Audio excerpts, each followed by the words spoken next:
Hi అండి, welcome to లావణీస్ kitchen. ఈరోజు మన ఛానల్లో రెస్టారెంట్ స్టైల్లో ఫ్రై పీస్ బిర్యానీ ఇంట్లోనే ఎలా ప్రిపేర్ చేసుకోవాలి ఇప్పుడు చూద్దాం. ఇందుకోసం మనం ఒక గిన్నెలోకి 2 గ్లాసుల వరకు బాస్మతి రైస్ అనేది తీసుకోవాలి. ఇక్కడ బాస్మతి రైస్ని తీసుకోవడం వల్ల బిర్యానీ అనేది రెస్టారెంట్ స్టైల్లో వచ్చే విధంగా వస్తుంది. ఇందులోకి మనం వాటర్ని యాడ్ చేసుకొని బాగా శుభ్రంగా వాష్ చేసుకోవాలి.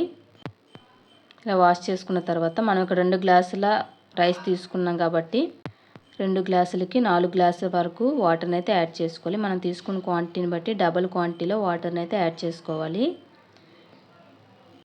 ఇప్పుడు ఇందులో వీడియోలో చూపిస్తున్నట్టు ఈ స్పైసెస్ అన్నీ ఇందులో యాడ్ చేసుకోవాలి. ఇక్కడ మిరియాలు అనేది మీ ఘాటుకి సరిపడా తీసుకోండి. ఎక్కువగా మిరియాలు తీసుకున్నా ఘాటు ఎక్కువైపోతుంది. ఇక్కడ ఈ స్పైసెస్ అన్నీ మనం వాటర్లో యాడ్ చేసేసుకోవాలి.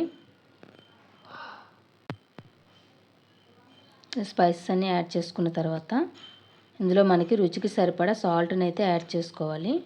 ఇక్కడ నేను 1.5 స్పూన్ సాల్ట్ని అయితే తీసుకున్నాను. మీకు ఇక్కడ కావాల్సినంత సాల్ట్ని అయితే యాడ్ చేసుకోండి. అలాగే ఇందులో ఒక 2 టేబుల్ స్పూన్ల వరకు ఆయిల్ని అయితే యాడ్ చేసుకోవాలి.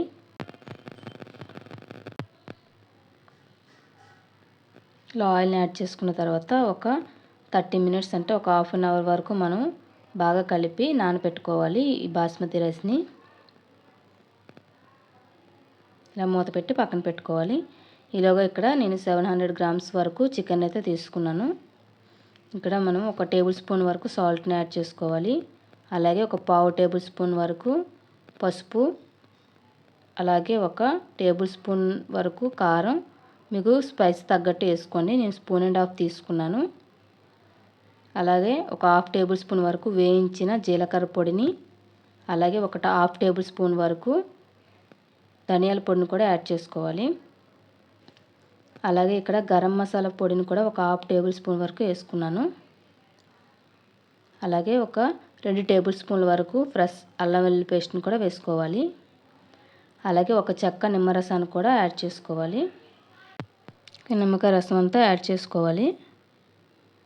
మొత్తం ఇవన్నీ మసాలాలన్నీ కలిసే విధంగా శుభ్రంగా కలుపుకోవాలి.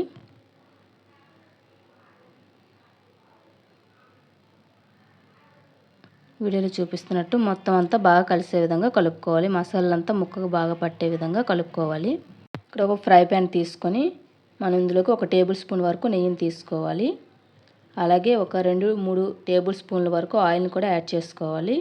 ఇక్కడ మీరు మొత్తం ఆయిల్తో ప్రిపేర్ చేసుకున్న బాగానే ఉంటుంది. మీకు ఇష్టం లేకపోతే నెయ్యిని వాడొద్దు. ఇలా మొత్తం ఆయిల్ అంతా స్ప్రెడ్ చేసుకున్న తర్వాత ఇందులోకి మనం కలిపి పెట్టుకున్న చికెన్ ముక్కలను కూడా ఒక్కొక్కటిగా యాడ్ చేసుకోవాలి. మొత్తం పాన్ అంతా సపరేట్గా పెట్టుకోవాలి, ఒకే దగ్గర కాకుండా. ఇలా ముక్కలన్నీ సర్ది పెట్టుకోవాలి. ఇలా మొత్తం పాన్ అంతా విడివిడిగా పెట్టుకోవాలి ఈ విధంగా ముక్కలన్నింటినీ. ఇప్పుడు మూత పెట్టుకొని ఒక 5 to 10 మినిట్స్ వరకు బాగా కుక్ అవనివ్వాలి. ఇప్పుడు 5 మినిట్స్ అయిన తర్వాత చూడండి, ఈ విధంగా వాటర్ అంతా చికెన్లో వాటర్ అంతా ఇలా వచ్చేస్తుంది. ఇలా 2 వైపులా కూడా తిప్పుకుంటూ ఫ్రై చేసుకోవాలి. ఇలా 2 వైపు కూడా బాగా తిప్పుకున్న తర్వాత ఇంకో 5 మినిట్స్ వరకు మూత పెట్టి కుక్ అవనివ్వాలి. ఈలోగా మనం ఇది ఫ్రై అవ్వడానికి రెడీ అవుతున్నప్పుడు మనం రైస్ని స్టవ్ మీద పెట్టుకొని ఉడికించుకోవాలి. ఈలోగా మనం మరొకసారి మూత తీసి చూస్తే ఈ విధంగా ఫ్రై అవుతుంది. ఇప్పుడు మనం మూత పెట్టకుండా ఫ్రై చేసుకోవాలి దీన్ని.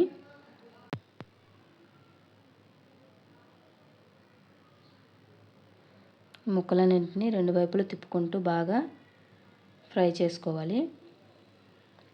బాగా ఫ్రై అయిన తర్వాత గోల్డెన్ కలర్ వచ్చే వరకు ఫ్రై చేసుకొని ముక్కలన్నింటినీ తీసి పక్కన పెట్టుకొని ఇలా లెగ్ పీసులు అనేవి కొంచెం లావుగా ఉంటుంది కాబట్టి ఈ రెండింటిని మాత్రం వేరేగా ఫ్రై చేసుకుంటున్నాను. ఇంకాసేపు ఇంకో 5 మినిట్స్ వరకు మిగతావన్నీ ముక్కల్ని పక్కన తీసి పెట్టుకున్నాను.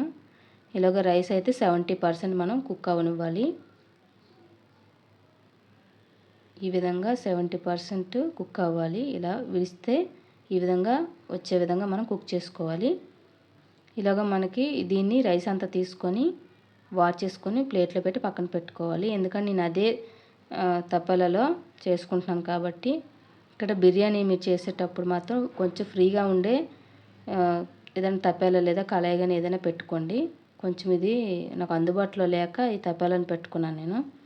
ఇందులోకి ఒక టేబుల్ స్పూన్ వరకు నెయ్యిని, ఆయిల్ని కూడా వేసుకొని ఇందాక చూపించే స్పైసెస్ని సేమ్ అదే క్వాంటిటీలో తీసుకొని ఫ్రై చేసుకోవాలి. ఇవన్నీ ఇలా వేసుకుని ఫ్రై అయిన తర్వాత ఒక అరకప్పు వరకు ఆనియన్స్ని వేసుకొని ఫ్రై చేసుకోవాలి. ముక్కలుగా కట్ చేసుకున్న ఆనియన్స్ని వేసుకొని ఫ్రై చేసుకోవాలి. అదేవిధంగా ఇక్కడ ఒక 4 లేదా 5 వరకు పచ్చిమిరపకాయలను కూడా వేసుకోవాలి. ఇవి బాగా ఫ్రై అయిన తర్వాత ఇందులోకి ఒక టేబుల్ స్పూన్ వరకు అల్లం వెల్లుల్లి పేస్ట్ని కూడా వేసుకొని ఫ్రై చేసుకోవాలి. అలాగే ఒక టమాటాని కూడా తీసుకొని ముక్కలుగా కట్ చేసుకొని ఇందులో వేసుకోవాలి. ఇక్కడ కొద్దిగా నేను కెమెరా స్టాండ్ అనేది ప్రాబ్లంగా ఉంది, లైటింగ్ కూడా సరిగ్గా చూపించలేకపోయానండి. ఇప్పుడు ఇందులోకి ఒక అర టేబుల్ స్పూన్ వరకు వేయించిన జీలకర్ర పొడి, అలాగే అర టేబుల్ స్పూన్ వరకు ధనియాల పొడి, ఇక్కడ మీ కారానికి తగ్గట్టు ఒక టేబుల్ స్పూన్ వరకు కారాన్ని అయితే వేసుకోవాలి. అలాగే కొద్దిగా పసుపు కూడా వేసుకోవాలి. అలాగే ఇక్కడ మీకు రుచికి తగ్గ సాల్ట్ని వేసుకోవాలి. నేను ఇక్కడ ఒక టేబుల్ స్పూన్ వరకు సాల్ట్ని అయితే యాడ్ చేసుకున్నాను. ఇలా మొత్తం అంతా బాగా కలిసే విధంగా కలుపుకోవాలి. ఇది బాగా కలిపిన తర్వాత ఇందులోకి కట్ చేసుకున్న కొత్తిమీర, పుదీనాను కూడా ఇందులో వేసుకొని బాగా ఫ్రై చేసుకోవాలి. ఇక్కడ ఇది ఫ్రై అయిన తర్వాత మీకు కావాలనుకుంటే 1 కప్పు వరకు పెరుగును కూడా యాడ్ చేసుకోవచ్చు. నేను ఇక్కడ పెరుగునైతే తీసుకోలేదు. మీకు కావాలంటే ఇక్కడ పెరుగును కూడా యూజ్ చేసుకోవచ్చు. ఇప్పుడు ఇందులోకి మనం ఫ్రై చేసుకున్న ముక్కలన్నింటినీ విడివిడిగా ఇలాగా స్ప్రెడ్ అయ్యేటట్టు మొత్తం స్ప్రెడ్ చేసుకుంటూ ముక్కల్ని ఇలా యాడ్ చేసుకోవాలి.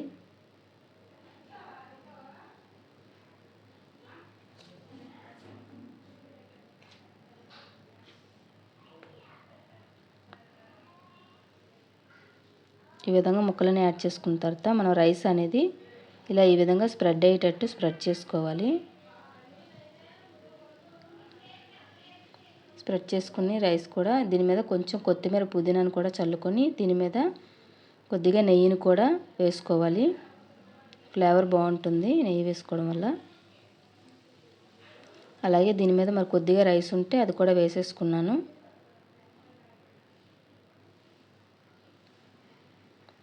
రైస్ అంతా సర్దుకున్న తర్వాత ఇందులోకి కొద్దిగా ఎల్లో ఫుడ్ కలర్ని కూడా యాడ్ చేసుకున్నాను. ఇక్కడ గ్లాస్ మూత అనేది ఏంటంటే దానికి హోల్ ఉంది కాబట్టి ఆవిరిపోతుంది. కాబట్టి ఇక్కడ నేను ప్లేట్ని అయితే ఆవిరిపోకుండా పెట్టుకున్నాను. మీరు కూడా అదేవిధంగా ఆవిరైతే పోనీకండి. అంతేనండి. ఒక 5 to 10 minutes అలాగా మూత పెట్టి కుక్ అయిన తర్వాత స్టవ్ ఆఫ్ చేసుకుంటే ఇలా వేడివేడిగా మనకి ఫ్రై పీస్ బిర్యానీ అనేది రెస్టారెంట్ స్టైల్లో రెడీ అయిపోతుందండి. చూడండి ఈ విధంగా అయితే మనకు రెడీ అవుతుంది. నాకైతే కెమెరా ప్రాబ్లం వల్ల సరిగ్గా కొన్ని చూపించలేకపోయాను. నచ్చితే లైక్ చేయండి, షేర్ చేయండి, సబ్స్క్రైబ్ చేసుకోండి. ఇంతేనండి, ఎంతో ఈజీగా మనం రెస్టారెంట్ స్టైల్లో బిర్యానీ అనేది ప్రిపేర్ చేసుకున్నాం. అలాగే మనం కొత్తిమీర, పుదీనా, క్యారెట్, పెరుగు మొత్తం వేసుకొని సాల్ట్ కూడా, ఆనియన్స్ కూడా వేసుకుంటే మనకి రైతా కూడా రెడీ అయిపోతుంది.